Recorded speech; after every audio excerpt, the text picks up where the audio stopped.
అయ్యా రాజమౌళి గారు, మీకు ఇబ్బంది కలిగింది, మీ వీడియో రకరకాల చోట్లకి ఏదో ఇబ్బంది కలిగి మీరు రిలీజ్ చేయలేకపోయారు.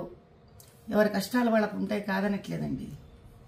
కానీ ఆంజనేయ స్వామి వెనకుండి నడిపిస్తాడు అని మీ నాన్నగారు అన్నారు. అది ఇప్పుడు భావ్యంగా అనిపించట్లేదు మీకు అన్నారు కదా. పోనీ బాహుబలి సినిమాలో కోట్లు సంపాదించారు కదండి శివలింగాన్ని ఎత్తిపించి పాపం ప్రభాస్ గారితో.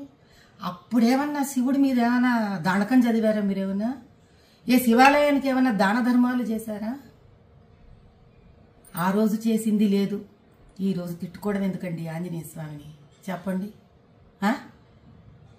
కుల వృత్తిలో వ్యక్తులు అంటే కుమ్మరివాడు ఆ కుమ్మరి వస్తువులని, కంసాలివాడు తన కంసాలి వస్తువుని, డాక్టర్ తాను సర్జరీలో వాడే సర్జరీ వస్తువులని, వీటిలన్నిటినీ దైవంగా భావిస్తారండి.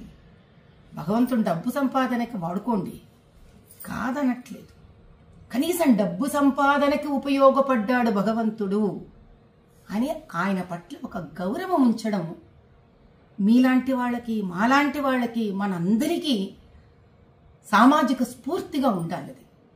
ఎందుకంటే ప్రజలు మనని చూసి మన మాట విని చైతన్యవంతమవుతారు.